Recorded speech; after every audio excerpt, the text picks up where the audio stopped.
get into it. Sold Not For Sale podcast, Coach Colin here. They are talking about Joe Rogan, that is, and Mark Andreessen, the big sniffer. Get ready for some of those. He's going to clear his sinuses out on all you guys today. Now, they're talking about RFK and what RFK can actually do. Joe doesn't know. Mark is more well-versed in the whole thing. And then I'm going to show you something that RFK really did do. He came through on one of his promises, and that was to find a new head of the NIH, which he did do. We will discuss that after the clip.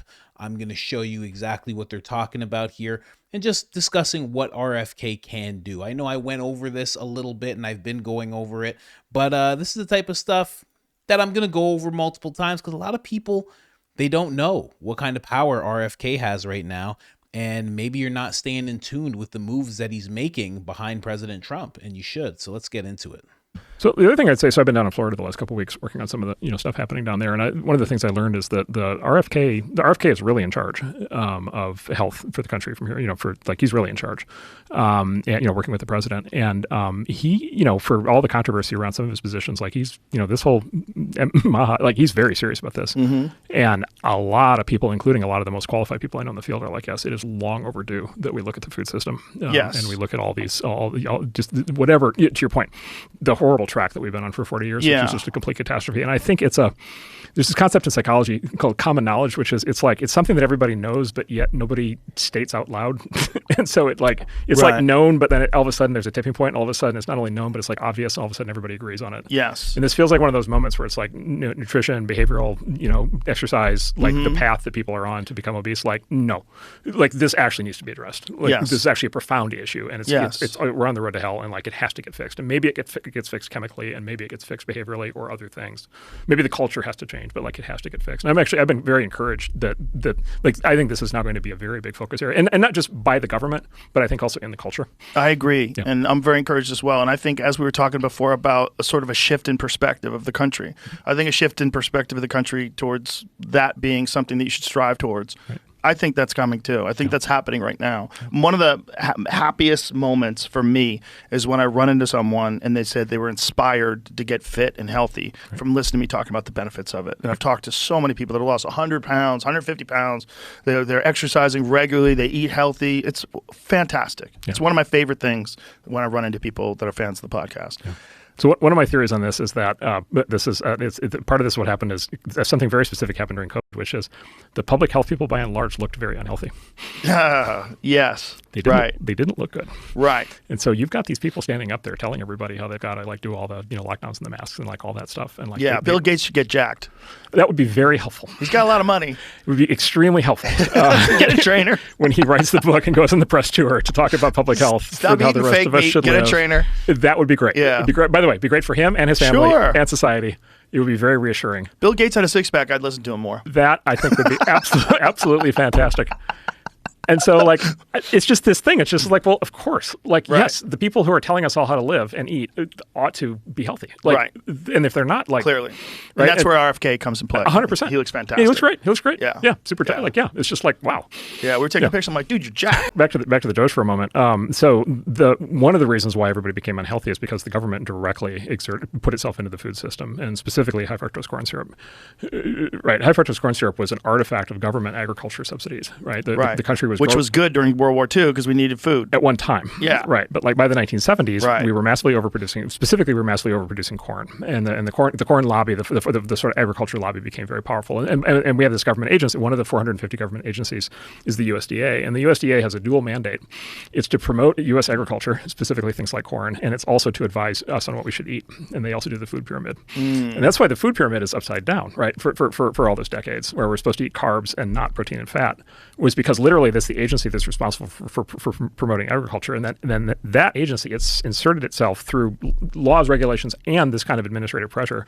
And basically said, thou shalt use high fructose corn syrup because it is a byproduct of corn as opposed to sugar. Right. And as we now know, that was absolutely poisonous decision. Like that was like literal poison, absolutely a ruinous decision, just an absolutely terrible idea. Well, Casey Means was on here, and she was explaining the very mechanism by which high fructose corn syrup encourages overconsumption. Right.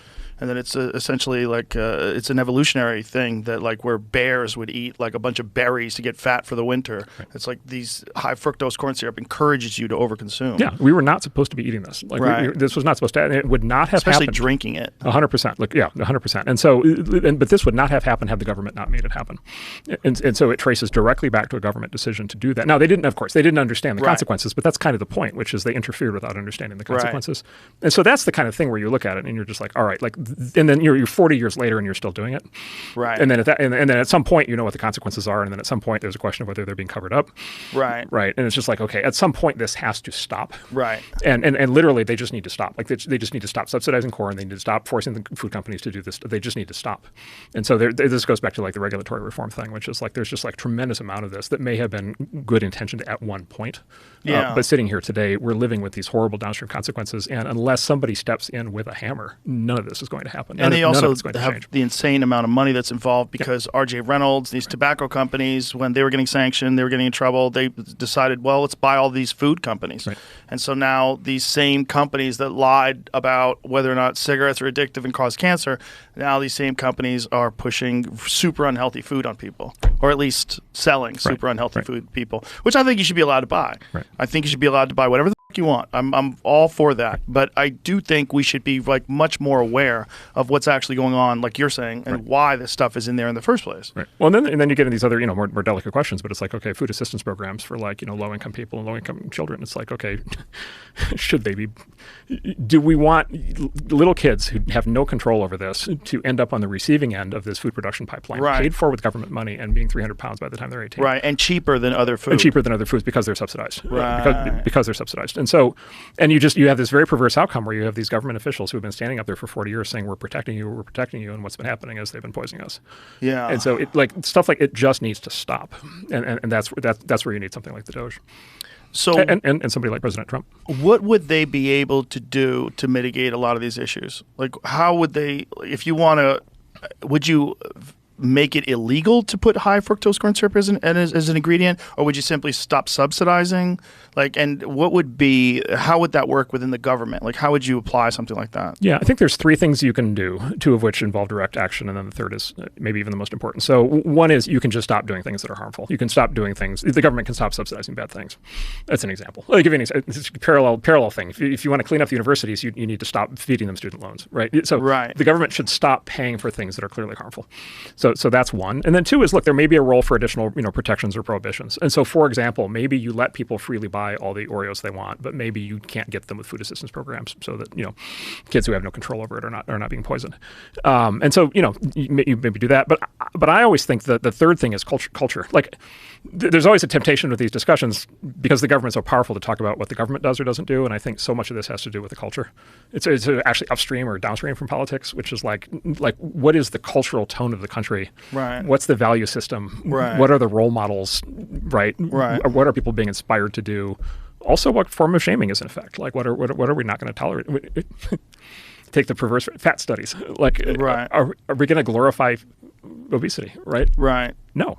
No. And that's not necessarily a legal judgment or a court case, but it's a cultural statement. And and it's not that the government should control the culture, but our leaders certainly play a big role in that. Yeah. And so both in and outside of government. So for our leaders to step up at a moment like this and basically say, yeah, no, this is not the kind of culture we're going to have. It's not the kind of society we're going to have. It's not what kids should be looking up to. I think is just as powerful as the actual government actions. It's interesting you're saying the kind of shaming, because I don't want to shame anybody for being fat, but boy, does that work. Well, maybe you should shame fat shaming works. And maybe you should shame parents if their kids are fat. Yeah. Right. The problem is, and maybe there's so many people that are ignorant as to what exactly is going on. Of course, and it's like absolutely required. Like, and they're being fed bullshit. 100%. And yes, Yeah. but again, it's also cultural, which is just like, okay, is the media thing, like, is the media educating people on this? And if the mainstream media is not doing it right, should there be new media sources that are? And Yeah. like, who gets in which source, and then therefore which sources in the media get respect, right? And so we have this giant collective culture question, Right. that we all get to ask and answer, and particularly those of us in a position to be able to send messages that a lot of people hear.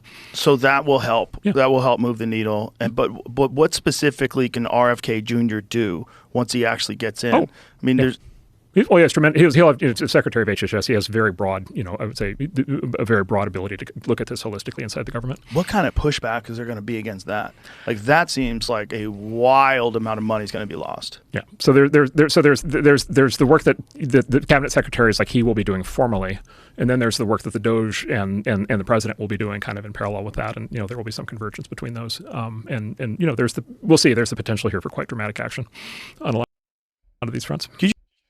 Yeah, there's going to be a whole, like, even as he's talking about this, because you can already see RFK working his role. So people are like, oh, he's going to get confirmed. I think it's going to be one of those things where they're going to push him through. Trump's going to be like, I'm not backing down on this. I already told the guy, he's here. He's a Kennedy. We're not stopping. Like, I don't know what you guys think. Everybody get in line. I think Trump's going to have a lot of, there's going to be a lot of get in line, Republicans, and get this stuff done for me. Like, I don't have time for all this. Put these people through. Again, RFK is already working the role. I thought this gentleman would know because he's so well versed in everything. But what if RFK actually plans on doing is doing all of this through executive orders? So what he's going to be doing is he's going to have Trump's ear. Trump's going to listen to him. He's going to put through all these executive orders to get the things done that he needs. One thing that he talked about from his lawyer brain was about getting the NIH back to its gold standard, back to focusing on really studying what's going on with people and food and everything like that. Science, real science. Not this media science that we've been seeing for the past 4 years, but actual, just solid science. He wanted to get it back to that. Then what he's going to do is he's going to have such a body of work, all these studies, that's going to serve as proof. Once he has the proof, I believe what he said was, once you have enough studies towards something, let's just say, I don't want to make anything up that YouTube gets all crazy, but just X causes diabetes, not saying anything, YouTube, I'm just putting it out there, just a hypothetical. But once he has enough of a body of work that shows enough proof, enough studies, he can now go to the company that produces X and say, now that we have all this proof that what you're doing is wrong, you're going to stop. And he's working it like that alongside executive orders, alongside really having control over the CDC and the FDA, I believe. I think USAD as well, or DA, sorry. And of course, the NIH. And he already said he wanted to put in a new head of the NIH, which he has pushed through. I know a lot of people, including myself, are going to credit Trump for this kind of thing. I'm not following. Oh, man. But Jay Bhattacharya has been named the head, the director of NIH. I am honored and humbled by President Trump, President Trump's nomination of me to be the next director of the NIH. We will reform American scientific institutions so that they are worthy of trust again, and will deploy the fruits of excellent science to make America healthy again. Absolutely wild. If you guys don't know about this person, you should. He was somebody who really stood up in the past 4 years. He was one of those voices. He was one of those guys. I'm going to just switch here real quick just so I can read Trump's statement to you guys. He said, I'm thrilled to nominate Jay, MD, PhD, to serve as the head of the National Institutes of Health.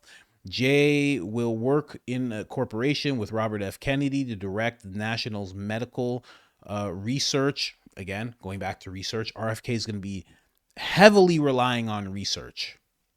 So it's indisputable. No conspiracies, no virtue signaling, nothing. Just solid science. And Jay's the perfect person to do this alongside of him and to make important discoveries that will improve health and save lives. So the statement's much longer, but That's the gist of it. There's a lot of people who are happy about this, and they should be. Constantine, friend of the podcast, he's very happy about it, says congratulations. A redemption story, unfairly criticized and badly treated for his rightful opposition of lockdowns. He is now in a position to make a real contribution to the healthcare in America. It's very true. He did stand up. Andrew Huberman says congratulations to his colleague for his nomination, says that he would love to have him on the podcast so they could discuss his vision for the NIH, which is wild. That'll be a great podcast to listen to. So I'll keep you guys posted if that happens.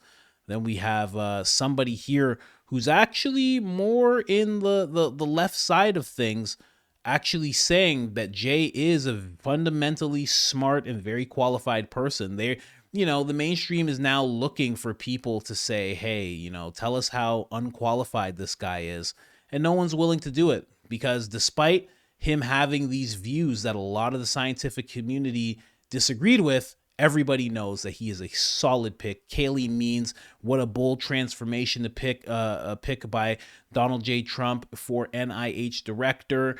Jay Bhattacharya, there is nobody better in America with the intellect, first principle thinking, and moral clarity to get the NIH back to foundational science. 100%. And Robert F. Kennedy himself, I'm so grateful for President Trump. To President Trump for this spectacular appointment. Jay Bhattacharya is an ideal leader to restore the NIH as an international template for gold standard science and evidence-based medicine. Absolutely incredible. And again, I know, and, obviously thankful to Trump. You have to be thankful for Trump. He put all these people together. He's listening properly. He's following instinct on top of that. Like he is in rare form right now as a leader, but you have to be thankful to RFK. I don't care what anybody says. RFK was pushing for this behind the scenes. This has been something that he's wanted for a long time, and this was the first institution that he wanted to revamp. He mentioned this with Jordan Peterson months ago. There's a clip of that as well. I didn't want to include that because I've already played it a couple of times on the channel. I don't want you guys to get sick of it, but he already talked about wanting the NIH to be the first thing that he tackled. So the fact that now this is announced really shows that he is behind the scenes doing work. So when Mark says that RFK is really in charge of the health, and he's saying it like it's a present thing, it's because it is.